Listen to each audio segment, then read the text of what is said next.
A factory worker father, the engagement's off as soon as she said that. My stepmother splashed tea on my dad's face next to her, laughing hysterically. My stepfather didn't even try to scold her. The stain on the suit my dad had specially cleaned for this day spread quickly. Fortunately, the tea was lukewarm and almost cold, so there was no worry about burns. While I was surprised, I handed a napkin to my dad, and Tom panicked while drying my father's suit. Even while worrying about injuries, Tom couldn't help but laugh at his parents' behavior. During this time, my dad said nothing, just stood up straight, pointed at them, and said, "Well then, I'll just ruin your company." He said this in a voice I'd never heard before and took my hand to leave the O'Connor household behind us. Tom's voice scolded his parents, then he quickly followed us. "I'm really sorry, father-in-law. I'll make my parents apologize later." "No need, we're done with them anyway," he said gravely, patting Tom's shoulder. "My name is Yvonne Warner, a 26-year-old office worker. My family had a bit of a situation. My mom wasn't around. She passed away when I was little, and my dad raised me single-handedly. My father was in charge of the factory and was supposed to be busy, but he never missed any of the school events. He'd often turn to work right after the events, and I deeply respected him for that. In college, I dated Tom, who was 2 years my senior. Tom was gentle, sincere, and polite. He was popular in college but accepted my confession. However, Tom had concerns about his parents. He didn't elaborate much, apparently. There was some conflict with them, but I didn't pry. Still, I continued dating Tom, who had no issues himself. He lived alone since college, but occasionally visited his parents. He was always looking exhausted the next day. Tom always put me first, and I was proud of him. I wanted to introduce him to my dad, curious how they would react to each other. It was a mixture of fear and excitement when we bumped into my dad on a date. "Oh, Dad, aren't you working today? What's up?" "Ah, Yvonne, is that you? I'm just heading back from a client meeting. And who's this guy?" "Oh, right, this is Tom O'Connor. We're dating now." My dad isn't really stern, but he has this serious look that can be misunderstood. Tom seemed just as serious when he first met my dad, pretty nervous, actually. "Nice to meet you." "I'm Tom O'Connor." "I'm honored to be dating Yvonne." For the first time, I introduced Tom to my dad. Tom, looking tense, bowed deeply and greeted my dad. My dad, happy to accept Tom, smiled warmly and started chatting with him. "So you're Yvonne's boyfriend. Don't be so nervous. Take good care of her, okay?" "Yes, I'll do my best." "Thank you." As they kept talking, Tom relaxed, and they got along well. I was relieved to see the two important men in my life getting along. I had been worried about what if my dad didn't like Tom. We couldn't spend much time as Dad had work, so we parted ways after saying goodbye to Dad. I turned back to Tom, who looked dazed. "Are there any problems?" But he suddenly got excited. "That was really your dad, right?" I was puzzled by his odd question, but answered without hesitation, "Yes, that's my dad." "Why? What's up?" Right, that's what I thought." Tom crossed his arms, deep in thought. I grew curious and asked him, "What are you pondering so hard? Is there something A factory worker father, the engagement's off as soon as she said that. My stepmother splashed tea on my dad's face next to her, laughing hysterically. My stepfather didn't even try to scold her. The stain on the suit my dad had specially cleaned for this day spread quickly. Fortunately, the tea was lukewarm and almost cold, so there was no worry about burns. While I was surprised, I handed a napkin to my dad, and Tom panicked while drying my father's suit. Even while worrying about injuries, Tom couldn't help but laugh at his parents' behavior. During this time, my dad said nothing, just stood up straight, pointed at them, and said, "Well then, I'll just ruin your company." He said this in a voice I'd never heard before and took my hand to leave the O'Connor household behind us. Tom's voice scolded his parents, then he quickly followed us. "I'm really sorry, father-in-law." "I'll make my parents apologize later." "No need, we're done with them anyway," he said gravely, patting Tom's shoulder. "My name is Yvonne Warner, a 26-year-old office worker. My family had a bit of a situation. My mom wasn't around. She passed away when I was little, and my dad raised me single-handedly. My father was in charge of the factory and was supposed to be busy, but he never missed any of the school events. He'd often turn to work right after the events, and I deeply respected him for that. In college, I dated Tom, who was 2 years my senior. Tom was gentle, sincere, and polite. He was popular in college but accepted my confession. However, Tom took a deep breath, as if making up his mind, and started to talk. "Actually, there's something I want to tell you about my parents. It's a bit of a long story, but I need you to hear it all." The story Tom told was quite shocking. According to him, his parents lack class and only judge people by their educational background and what kind of job they do. They've been horrible to him, constantly interfering in his life. When he introduced a girlfriend before, they'd criticize her on the spot and send her away. The girls would end up breaking up with him in tears. That's why Tom wanted to marry me but was worried because of his parents. But I told him there's no need to worry. We don't have to involve his parents in our marriage, just bear with them during the wedding formalities. My dad seemed to like Tom, so what's the problem? I don't mind about that. It's okay, my dad liked you, so don't worry. Really? That makes me happy. When I first met your dad, I was surprised how different he is from my own parents. I thought if I marry Yvonne, I'll become the son of such a great man. But getting married means my parents become your parents too, and I couldn't decide. He brightened up when I said my dad liked him, but soon sighed deeply. However, Tom seemed to have an idea and looked up, apologizing. "When we go to meet my parents for our marriage, can we have your dad come too?" "I want them to see there are such respectable people around. It might not change them right away, but I hope it does." "Okay, I'll talk to my dad about it, but I wish you had talked to me about this in a different way." "Oh, sorry, I'll do it properly from now." Tom suddenly realized, hurriedly and properly proposing marriage to me. After receiving Tom's proposal, I quickly decided to talk to my father about it. Initially hesitant, my father agreed when Tom came to formally ask for my hand in marriage. Then Tom and I set a date to meet his parents. On the day of the visit, all dressed up, we stood at the front door of Tom's family home, meeting Tom's parents for the first time. After hearing such stories, I was understandably nervous. My father, trying to lighten the mood, laughed and encouraged us. "No need to be so tense. Tom's parents are just a bit overly concerned. Be confident." Feeling reassured by my dad's pat on the back, my nerves eased slightly. As it was time, Tom rang the doorbell, but there was no sound. We even wondered if they were not home. In a slight panic, Tom rang again, but still no response. Not wanting to make a bad impression in front of my father, Tom excused himself and went inside first.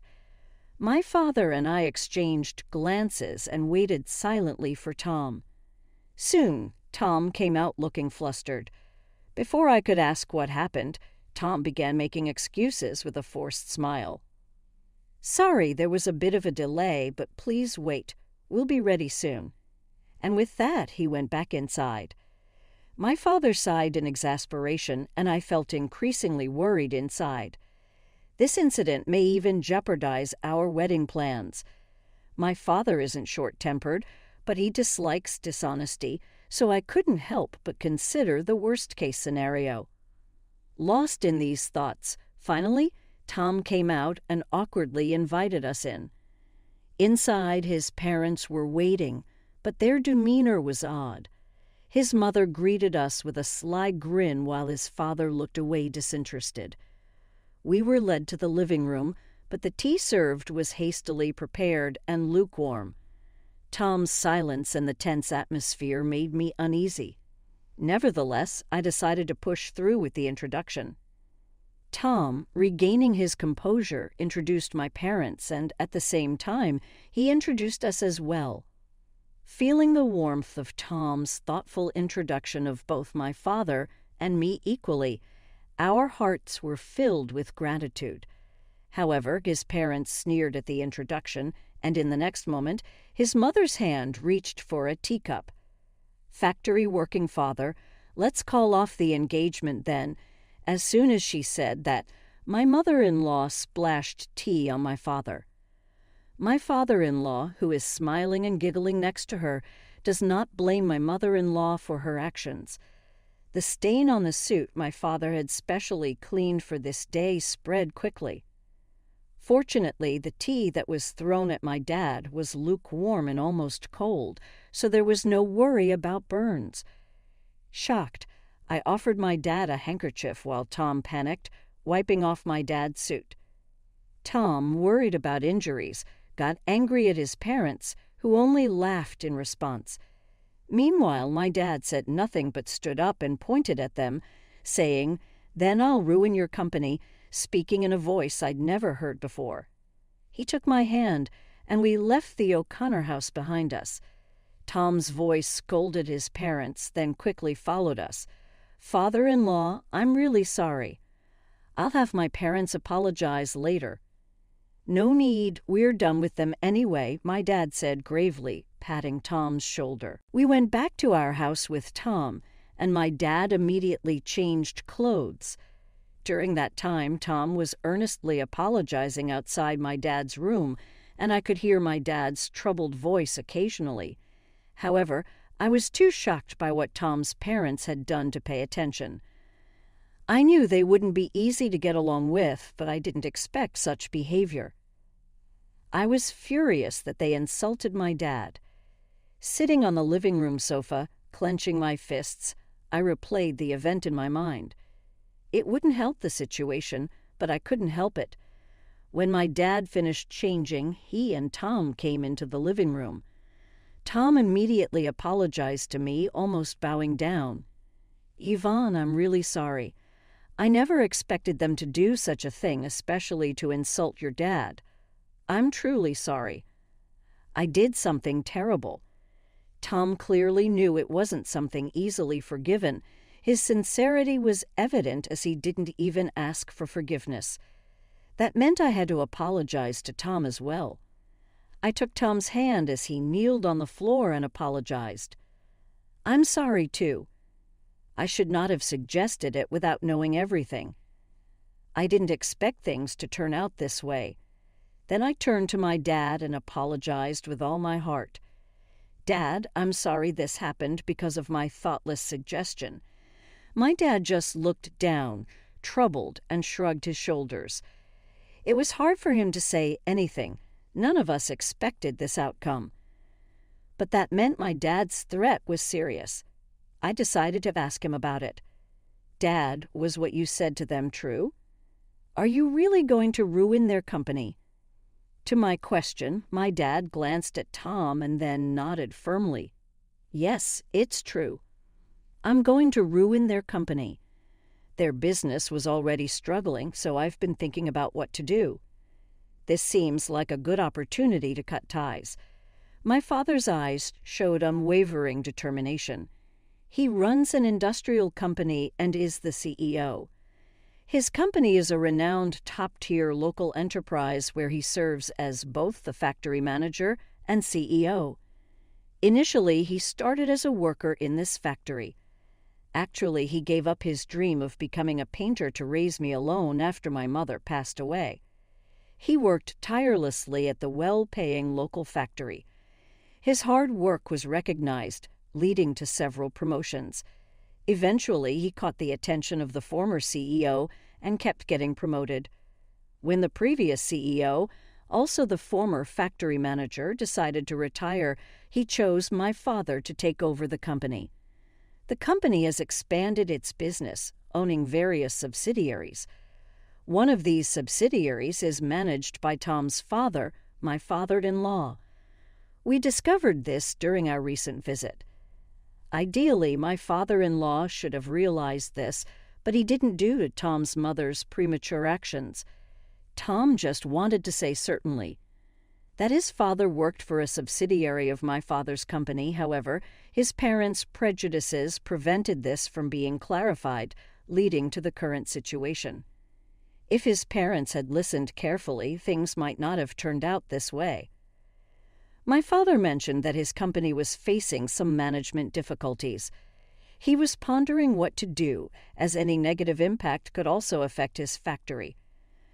I was considering layoffs to improve management, but I'd rather avoid that.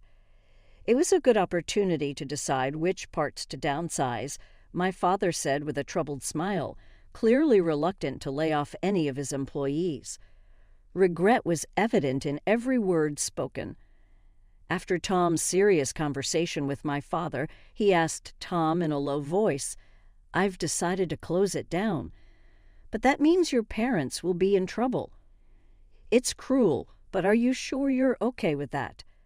Tom hesitated at first, but then looked firmly at my father and replied, "I've already cut ties with them.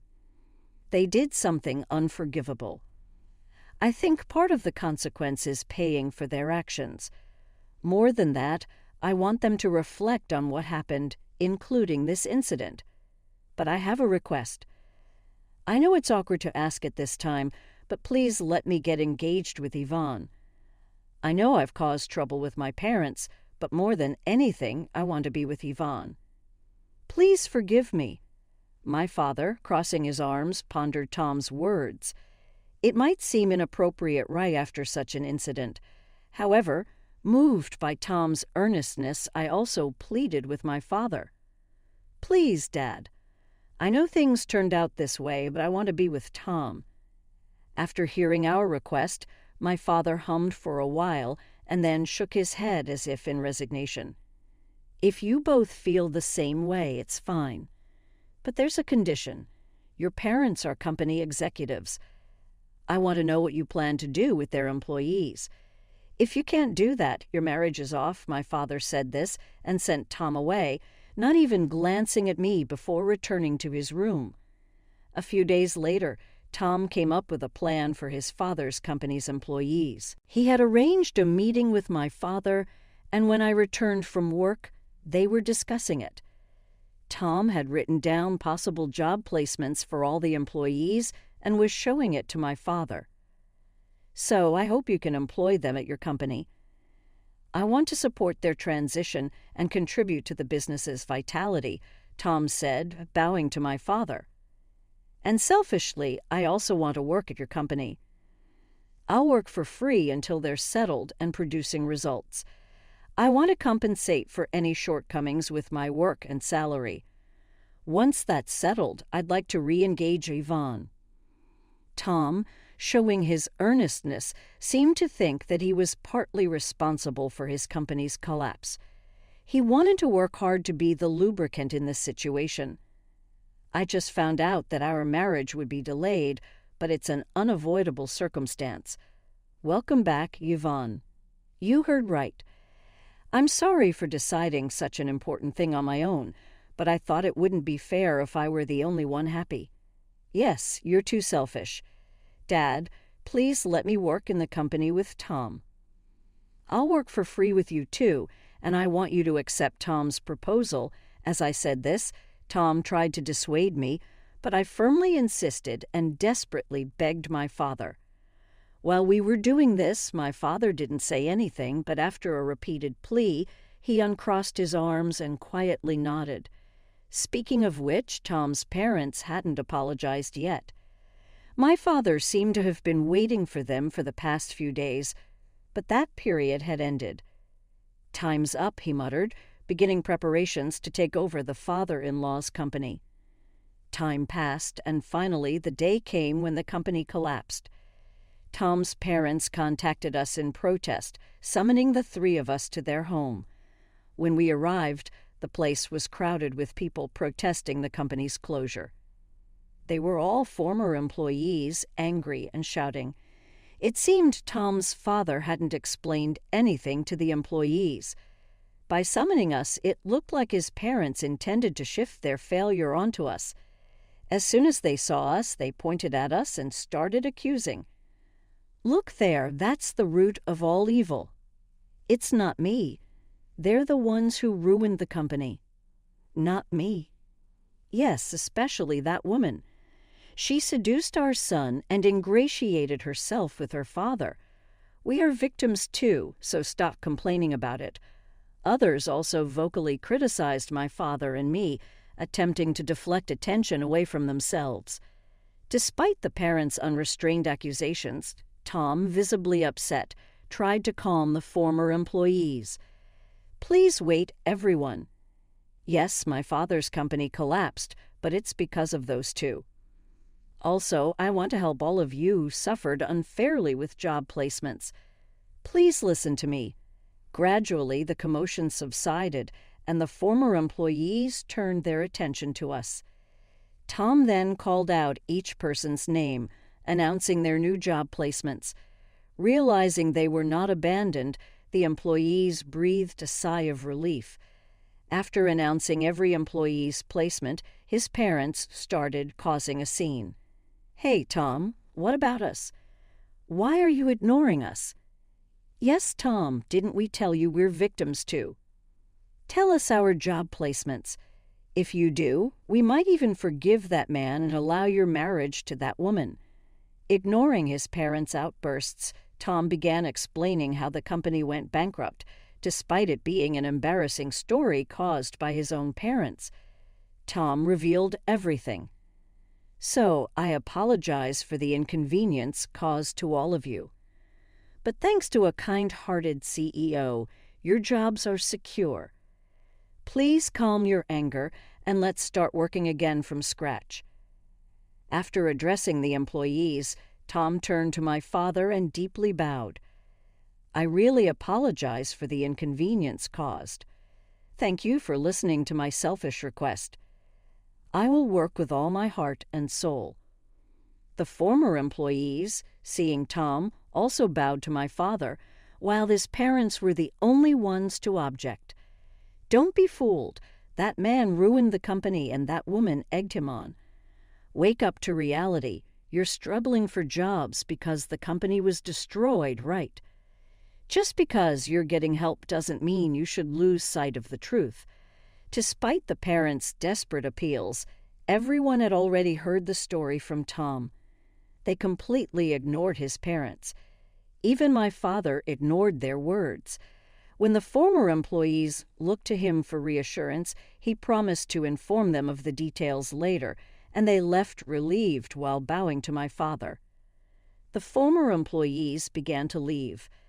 After everyone left and it was quiet, his parents started fussing about how they couldn't live anymore with the company gone. "We're losing this house we used as collateral. Yes, we're going to be homeless. What are we supposed to do now?" Tom sighed, in exasperation at his parents, who still wanted to blame us.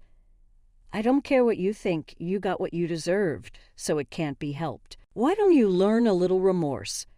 He reprimanded them, but they seemed not to be listening.